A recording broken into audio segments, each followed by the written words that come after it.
ஆயிரம் திருப்பம் வரும் நில்லாமலே ஓடிடு இலக்கு வரும் வானம் மேலே இதுவரை நெஞ்சில் இருக்கும் சில துன்பங்களை நாம். எல்லாருக்கும் வணக்கம் நண்பர்களே. மெட்ராஸ் உயர்நீதிமன்றத்திற்கான கட் ஆஃப் மார்க்கு ரிசல்ட்டோட அப்டேட் பார்க்குறோம். பார்த்திங்கன்னா கட் ஆஃபை பொறுத்த வரையும் நம்மளுக்கு வந்து 155+ தான் கண்டிப்பாக வந்து 155+ கூப்பிடுவாங்க நம்மளுக்கு. ஏன்னா அடுத்தடுத்து வந்து இன்டர்வியூக்கு வந்து 1:5 அல்லது 1:3 ரேஷியோவில் போஸ்டிங் அதிகரிச்சிச்சு அப்படின்னு சொன்னால் 1:5 ரேஷியோ. நம்மளுக்கு இன்டர்வியூக்கு பார்த்திங்கன்னா 30 மார்க்கு இன்டர்வியூக்கு, ஓகேங்களா. அதனால் 30 மார்க் வந்து எந்த ஊர்லேருந்து வர்றீங்க அப்படிலாம் கேட்க மாட்டாங்க. கண்டிப்பாக வந்து என்ன கேட்பாங்க அப்படின்னா நம்மளுக்கு கொஸ்டின் ரிலேட்டடாக தான் கேட்பாங்க, ஓகேங்களா. அதே மாதிரி இந்த 150 155+ அப்படிங்கிற கட் ஆஃப் வந்து பார்த்திங்கன்னா நம்மளுக்கு வந்து நம்ம எப்படி நம்ம மார்க் எடுத்திருக்கோம், ஓகேங்களா. 150+ அப்படின்னா நம்ம வந்து பிஎஸ்டிஎம் வச்சுருந்தீங்கன்னா இதில் வந்து பிஎஸ்டிஎம் வச்சுருந்தா 1 மார்க் 2 மார்க் கம்மியாக இருக்க வாய்ப்பு இருக்குது. அதே மாதிரி எக்ஸ்பீரியன்ஸ் மேனாக இருந்தீங்கன்னா அவங்களுக்கு மார்க் கம்மியாக இருக்குது. ஃபஸ்ட்டு கிராஜுவேட்டுன்னு சொல்கிறாங்க. அந்த சர்டிஃபிகேட் வச்சுருந்தீங்கனாலும் உங்களுக்கு மார்க் வந்து கம்மியாக இருக்கும்.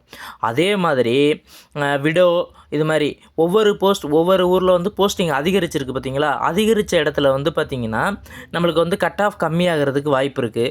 மேக்ஸிமம் வந்து ரிசல்ட்டு நம்மளுக்கு லேட்டாக வந்தாலும் இந்த டிஎன்பிசியெலாம் வந்து போஸ்டிங் எடுத்துக்கிட்டு டிஎன்பிசியில் எடுத்துட்டாங்க அப்படின்னா நம்மளுக்கு வந்து இதில் கட் ஆஃப் கம்மியாகிறதுக்கு கண்டிப்பாக வாய்ப்பு இருக்குது நண்பர்களே. என்றைக்கும் கான்ஃபிடென்ட்டோடு இருங்க, கண்டிப்பாக நம்மளுக்கு கிடைக்கும் அப்படின்னு. அதே மாதிரி ஆஃபீஸர் அசிஸ்டன்ட் பார்த்திங்கன்னா அதுக்கு 1:5 ரேஷியோவில் கட் ஆஃபில் கூப்பிடுவாங்க. கண்டிப்பாக இன்டர்வியூ வந்து சென்னையில் நடக்கும். சென்ற வருடம் வந்து பச்சையப்பா காலேஜில் நடந்துச்சு. அதில் ஒரு 3 டாஸ்க் கொடுப்பாங்க. கண்டிப்பாக வந்து அதுவும் வந்து நம்ம சீனியர் வெலிப், ஜூனியர் வெலிப், ப்ராசஸர் அதுக்கெலாம் ரிசல்ட் வந்ததுக்கு அடுத்து தான் அதுக்கு கண்டிப்பாக ரிசல்ட் போடுவாங்க. இல்லாட்டி ஒன்றா கூட ரிசல்ட் வரலாம் நண்பர்களே. கட் ஆஃப் பொறுத்தவரையும் எல்லா சேனல்லையும் ஒவ்வொன்றும் சொல்கிறாங்க. ஆனால் வந்து கட் ஆஃப் வந்து அஃபிஷியலாக எம்ஹெச்சி என்ன சொல்லுதோ அதுதான் கட் ஆஃப். நம்மளாக வந்து பக்கத்தில் நம்மளுக்கு நண்பர்களை கேட்டு தெரிஞ்சுக்கிட்டு அவங்க எத்தனை கொஸ்டின் போட்டிருக்காங்க அப்படிங்கிறத வச்சு தான் எல்லாருமே கட் ஆஃப் வெளியிடுறாங்க. கண்டிப்பாக வந்து எம்ஹெச்சி என்ன சொல்கிறாங்களோ அதுதான் கட் ஆஃப். அதனால் எல்லோரும் கான்ஃபிடென்ட்டோடு இருங்க, கண்டிப்பாக கிடைக்கும். அடுத்து நம்ம சேனலை சப்ஸ்கிரைப் பண்ணி வச்சுக்கோங்க.